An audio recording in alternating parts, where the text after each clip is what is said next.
क्या आपने कभी ये सोचा है कि एक मक्के के दाने से भी एक मल्टी करोड़ बिजनेस बन सकता है और वो भी एक ऐसा बिजनेस जो कि फूड इंडस्ट्री से लेके पेपर इंडस्ट्री तक सर्व करती हो। मैं बात कर रहा हूँ रिगाल रिसोर्सेज की। ये कंपनी मक्के का स्टार्च से लेके ग्लूटेन, फैब्रिक और भी कई सारा हाई वैल्यू प्रोडक्ट बनाती है। और ये कंपनी अपनी ग्रोथ को और स्पीड करने के लिए अब अपना आईपीओ लेके आ रही है। रिगाल रिसोर्सेज का जो मैन्युफैक्चरिंग फैसिलिटी है वो आपको 54 एकड़ में देखने को मिलेगा, जहां पे पर डे 750 टन का मक्के का प्रोडक्शन होता है जो कि बेकरी में जाता है। इसके अलावा उससे package food, textile and even pharmaceutical के रॉ मटेरियल में भी यूज होता है। एंड आज के इस वीडियो में मैं आप लोगों को रिगाल रिसोर्सेज लिमिटेड के बारे में कंप्लीट इन्फॉर्मेशन दूंगा। इस कंपनी के वर्किंग के अलावा हम लोग ये कंपनी का जो आईपीओ डिटेल है वो भी देखेंगे। साथ ही साथ हम लोग ये कंपनी के फाइनेंशियल ग्रोथ के बारे में भी बात करेंगे। एंड इस आईपीओ के जीएमपी में हम लोगों को लगातार इंक्रीमेंट देखने को मिल रहा है। वो सब को देखते हुए ये IPO long term and short term में कैसा परफॉर्म कर सकता है, ये सारे टॉपिक के ऊपर बात करेंगे। तो ओवरऑल ये वीडियो आप लोगों के लिए काफी ज्यादा यूजफुल होने वाला है, तो वीडियो को बिल्कुल भी स्किप मत कीजिएगा। वीडियो को कम्प्लीटली वॉच कीजिए। एंड अगर आप इस चैनल पे पहली बार आए हैं तो चैनल को भी सब्सक्राइब कर लीजिए। तो चलिए अब वीडियो कंटिन्यू करते हैं। वीडियो में आगे बढ़ने से पहले हम लोग ये आईपीओ का बेसिक डिटेल देख लेते हैं। तो यह आईपीओ का जो टोटल इशू साइज है यह है 306 करोड़, जिसमें कि 96 करोड़ का यहाँ पे ऑफर फॉर सेल है। एंड जो बाकी का रिमेनिंग अमाउंट बचा 210 करोड़ वो है फ्रेश इशू। वहीं बात करें यह आईपीओ के अपर कट ऑफ के बारे में तो वो 102 रुपीज पर शेयर रखा गया है। एंड ये आईपीओ के एक लॉट में आप लोगों को 144 शेयर मिलेगा। एंड इस आईपीओ में अप्लाई करने के लिए आपका जो मिनिमम कैपिटल रिक्वायरमेंट है ये 14,688 रुपीज का है। इसका जो फेस वैल्यू रखा गया है वो है 5 rupees per share. And retail investor लोगों के लिए यहाँ पे 35% का शेयर रिजर्व है। अब अगर ये आईपीओ के इंपॉर्टेंट डेट के बारे में बात करें तो 12 अगस्त को इस आईपीओ का बिडिंग ओपन होगा एंड 14 अगस्त तक आप इस आईपीओ में अप्लाई कर पाएंगे। उसके बाद इसका जो अलॉटमेंट आने का जो डेट फाइनलाइज किया गया है वो है 18 अगस्त। एंड अगर आपको इस आईपीओ का अलॉटमेंट मिल जाता है तो फिर 19 अगस्त को जो शेयर है वो आपके डीमैट अकाउंट में ट्रांसफर करवा दिया जाएगा। एंड इन केस अगर अलॉटमेंट नहीं मिला तो सेम डे को रिफंड इनिशिएट करने का डेट फाइनलाइज किया गया है। उसके बाद इसका जो स्टॉक मार्केट में लिस्टिंग डेट है वो है 20 अगस्त। ये तो हो गया इस आईपीओ का बेसिक डिटेल। अब हम लोग थोड़ा सा ये कंपनी के बारे में बात कर लेते हैं। हिंडाल रिसोर्सेज लिमिटेड 2012 में इनकॉर्पोरेट हुई थी। एंड जैसा कि मैंने आप लोगों को स्टार्टिंग में बताया कि ये कंपनी मक्के का अलग अलग प्रोडक्ट बनाती है। एंड पर डे का जो इसका क्रशिंग कैपेसिटी है वो हम लोगों को 750 टन का देखने को मिल रहा है। एंड ये कंपनी मक्के से कौन कौन सा प्रोडक्ट बनाती है उसका आपको यहाँ पे डिटेल देखने को मिल जाएगा। यहाँ पे ये कंपनी ने अपने प्रोडक्ट को अलग अलग सेगमेंट में बांट के रखा है।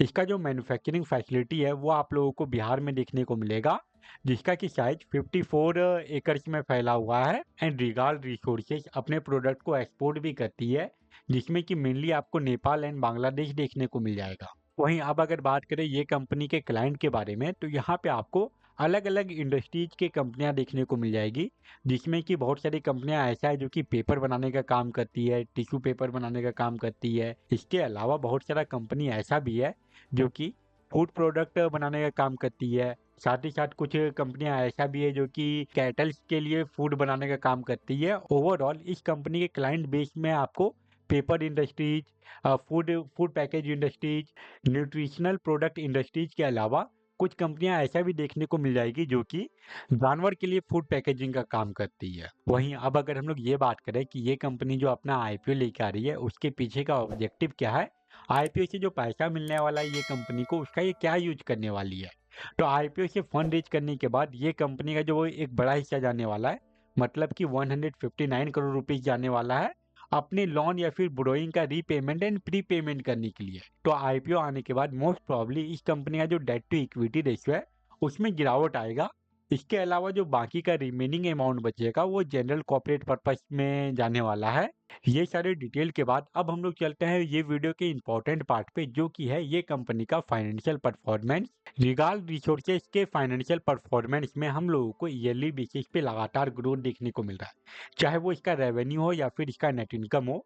रेवेन्यू के बारे में बात करें तो 2023 में इसका जो रेवेन्यू था ये 487.96 करोड़ का था, जो कि अभी इंक्रीज होके 915 करोड़ से भी ऊपर पहुंच चुका है। वहीं बात करें ये कंपनी के नेट इनकम के बारे में, तो 2023 में इसका नेट इनकम 17 करोड़ से भी कम का था, जो कि अभी इंक्रीज होके 47 करोड़ से भी ऊपर पहुंच चुका है। ये कंपनी के नेट इनकम में पिछले 2 सालों में हम लोगों को लगभग 3 गुना का इंक्रीमेंट देखने को मिला है। वहीं बात करें प्रॉफिट आफ्टर टैक्स मार्जिन के बारे में, तो इसमें भी ईयरली बेसिस पे ग्रोथ ही देखने को मिल रहा है। एंड ओवरऑल जैसा ये कंपनी अपने रेवेन्यू एंड नेट इनकम में ग्रोथ दिखा रही है, अगर ये ग्रोथ को मेंटेन रखती है तो फिर नो डाउट लॉन्ग टर्म में ये कंपनी आप लोगों को काफ़ी अच्छा रिटर्न बना के दे सकती है।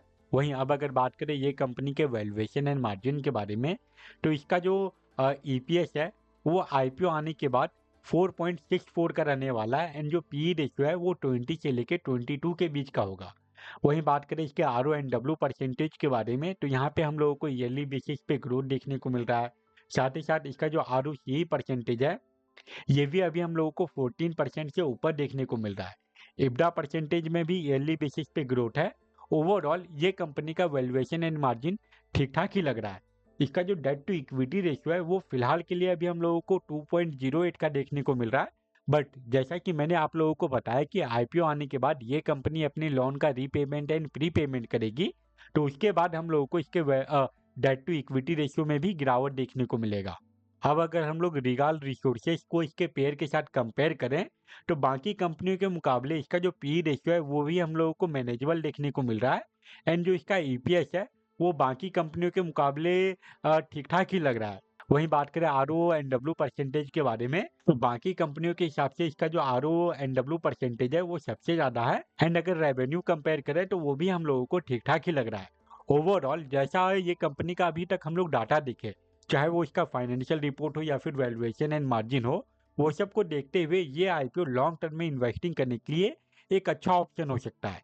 वहीं अब अगर बात करें शॉर्ट टर्म के बारे में, मतलब कि वैसे इन्वेस्टर के बारे में जो कि आईपीओ में सिर्फ और सिर्फ लिस्टिंग गेन के लिए अप्लाई करते हैं, तो उनके लिए सबसे ज़्यादा इंपॉर्टेंट हो जाता है किसी भी आईपीओ का जीएमपी। एंड फिलहाल ये आईपीओ का जीएमपी 22 रुपीज़ का है। जीएमपी परसेंटेज के बारे में बात करें तो वो हम लोगों को 21.57% का देखने को मिल रहा है। इन केस अगर ये आईपीओ स्टॉक मार्केट में 124 रुपीज़ पे भी लिस्ट हो जाता है, तो वैसे कंडीशन में हर एक लॉट से आप लोगों को 3168 रुपीज़ तक का लिस्टिंग गेन देखने को मिल जाएगा। अभी ये आईपीओ की बिडिंग ओपन होने में एंड लिस्टिंग होने में काफ़ी टाइम बाकी है, तो चांसेस है कि यह आईपीओ के जीएमपी में आपको थोड़ा बहुत और इंक्रीमेंट देखने को मिले। ओवरऑल ये IPO long term and short term दोनों ही कंडीशन में अप्लाई करने के लिए एक अच्छा ऑप्शन हो सकता है। तो ये था रिगाल रिसोर्सेज लिमिटेड का detail analysis video. I hope आपके लिए ये वीडियो यूजफुल रहा होगा। एंड अगर आपको ये वीडियो यूजफुल लगा तो वीडियो को लाइक जरूर करें। इसके अलावा ऐसे ही स्टॉक मार्केट एंड आईपीओ के रिलेटेड रेगुलर अपडेटेड वीडियो पाने के लिए चैनल को भी सब्सक्राइब कर लीजिए। फिलहाल इस वीडियो को हम लोग यहीं पे एंड करते हैं। Thank you for watching this video.